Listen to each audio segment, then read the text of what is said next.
This is Friday the 12th of June 2020. I'm making a brand new movie. I took the day off yesterday to give the camera a rest, so I decided to do a movie today. I was going to do a movie yesterday, then I changed my mind. I decided to give the camera a bit of a break yesterday, so I'm making a movie today instead. So, I'm going to do some dancing and I'm going to do some tidying up in the kitchen. I might do a bit of cleaning in the kitchen as well. And so it's going to be the kettle on and I'll be in a few minutes. And I'll try not to ignore it so much either. So cleaning will be up to at least another 2 hours. So have me to keep you company for the moment. So anyway, and you may notice I'm wearing the Bodyguard t-shirt. We were at the Bodyguard, I think it was last year or 2 years ago. We went with Alexandra Burke, former X Factor star, was the main star. She played the role of Whitney Houston. Whitney Houston's part. She was Whitney Houston in the musical of the film. I have the film also on DVD. And I was a huge fan of Whitney Houston. And Alexandra Burke, she did a magnificent performance, and she played the part brilliantly, and she sounds very like Whitney. Her voice is incredible. So this is the merchandise. This is the t-shirt, the Bodyguard across here. And it's actually my first time. Well, yesterday was my first time wearing it, but this is the first time you're going to see it on camera. So, and so it's actually really delighted to have gone to, because I'm a huge fan of Alexandra Burke. I was a big fan of her since the X Factor. So it's a very good show, and I thoroughly enjoyed it. So I did. So I was actually glad, and I'm glad I went to see it. And I think it was my second time I went to see it. I went to see it one time before. It was my second time. I think the second time is going to be better than the first time. So I went to see it in the what was called the Grand Canal Theatre. It's now called the Bortcosh Theatre. So they changed the name.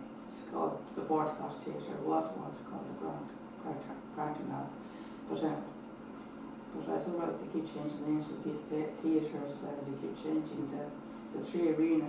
The Three Arena was once called, at the beginning it was called the Point Apple, then it was changed to the O2. Now it's called the Three Arena. So this is the third name of the thing. So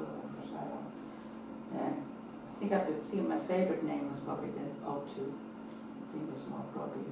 They have the O2, as you know, in London, in England. So the Three Arena doesn't really stand for a theatre or arena, whatever you have to call it. But anyway, it was a magnificent show. This is my second day wearing it, but it's my first time going to see it on camera. But anyway, I'll be with you in a few minutes.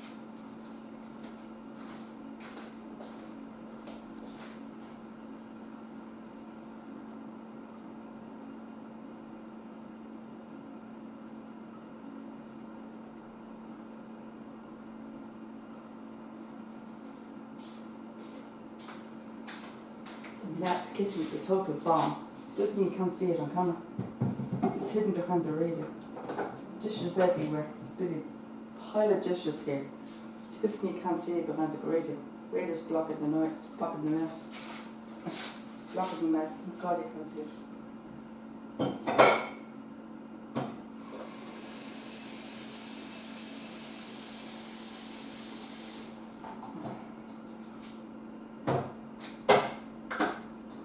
Boil the kettle. Just have a cup of tea.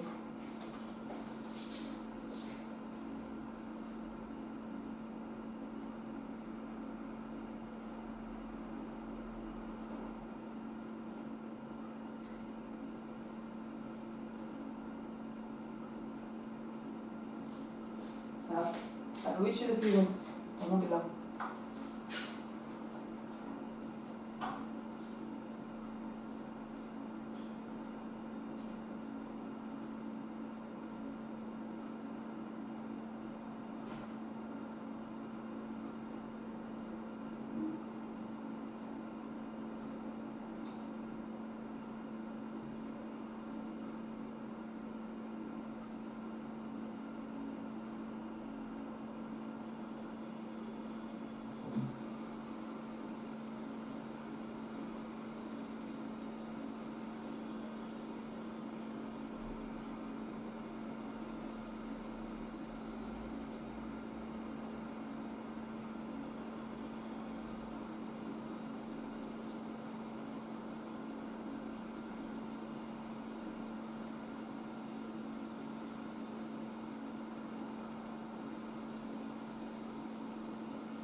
Yeah.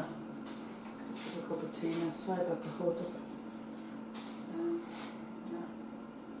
By the way,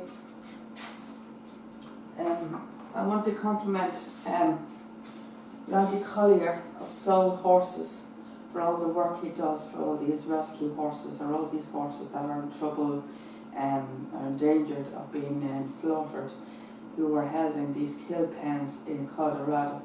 I think he's doing a magnificent job saving all these horses, and thanks to all these people that are donating money to save them.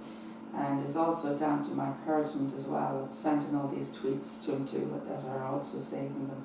So I'd love to thank you, Randy Collier, for all your help and all what you do for all these horses. It's incredible, and it's amazing that all these horses are going to new homes, and that they've been saved and taken away from all these horrible places and rescued and prevented from being slaughtered and killed and stuff, and they're going to worthy homes. So thank you very much, Randy Collier. You're a totally true amazing person, and you're a total miracle worker, and you are a total miracle worker. You should be very proud for what you do, and totally commend you for what you do, and so you should be very proud of yourself and for everything that you do for all these horses, and keep up the good work. Thank you.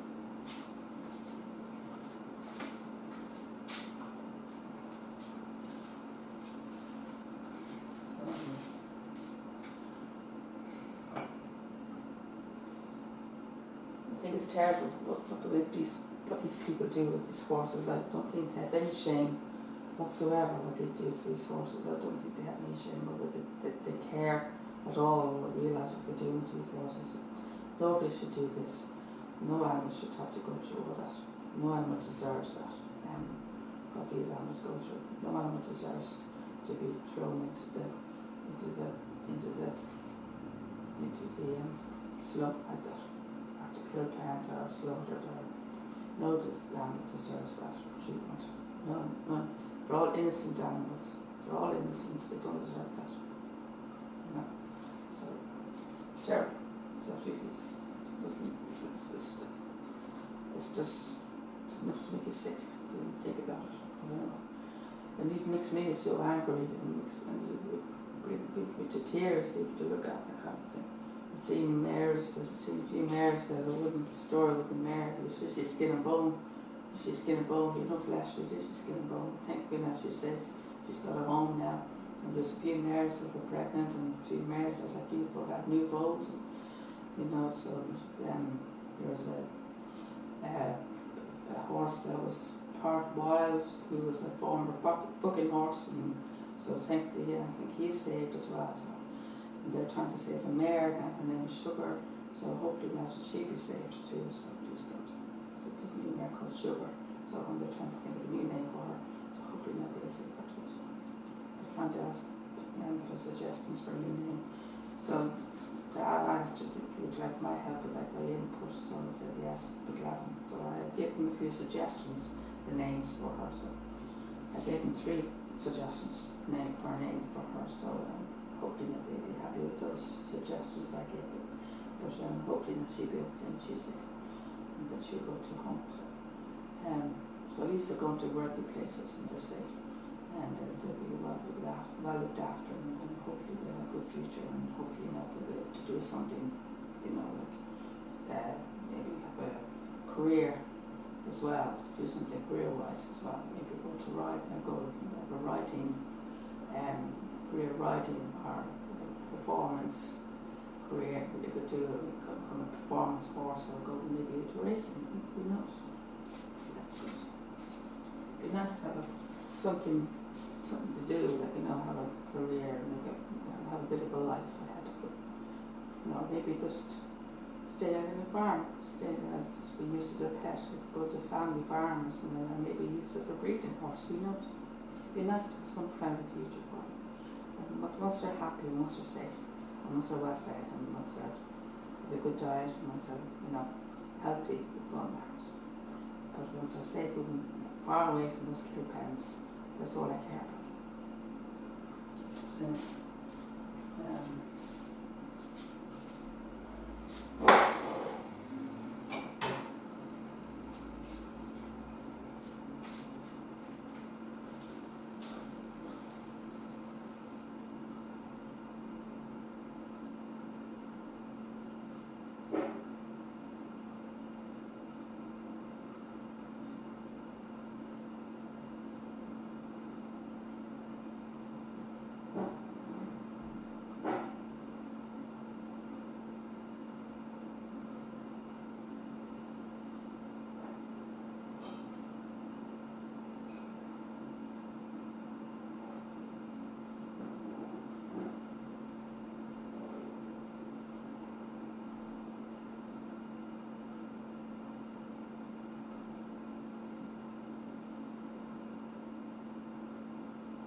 Now, I'm glad I'm helping this man because it feels like I'm doing something worthwhile and helping those horses as well, helping them, preventing them from getting killed and slaughtered or whatever. I feel like I'm doing something worthwhile, and it makes me feel good to be able to do something worthwhile, and, especially with a cause like this, So no animals you have to go through that. Doesn't matter if it's horses, cows, doesn't matter what sort of animal it is, no animal should have to go through that. But I know cows generally have to be slaughtered for milk and that, but it is a horrible thing to have to face, it's horrible. Like animals have a right to live, just like we do. They have a right to live just like we do. But horses, seriously, horses, after all, they were the first form of travel before cars came in, you should think about that, if it wasn't for horses, wouldn't be able to, nobody would be able to get around, because they're the first form of travel before cars came, horse and carts, there's horse and carts, there's no cars back years ago, and horses were the only way to get around, so they should be thankful for that. People should be thankful for that kind of thing, but at least for a lot of other things too, but at least for a lot of things. They're also, they're very talented as well, and they're very intelligent animals too. Very, very intelligent. There's a lot of things that people don't know about horses. They're very intelligent in a lot of ways. People seem to think that they're dumb animals, but like the same Mr. Red. They're far from dumb. They're very intelligent, a lot more intelligent and lots more smart than people make them out to be. Very, very smart, so they're nothing like mules or donkeys. They're the dumb ones. The horses are the intelligent ones. So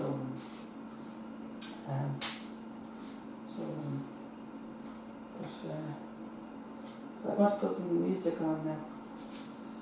I was listening to CDs yesterday evening to bring in to play, so I wouldn't be disappearing from you so much. So I thought I'd have them ready overnight, so I wouldn't be going in and out and leaving you, deserting me so much. So I thought I'd have some of these CDs over here overnight, got them ready, so I wouldn't have to keep going in and out of the kitchen all night to start just the dirty, so I thought I'd have some CDs ready. So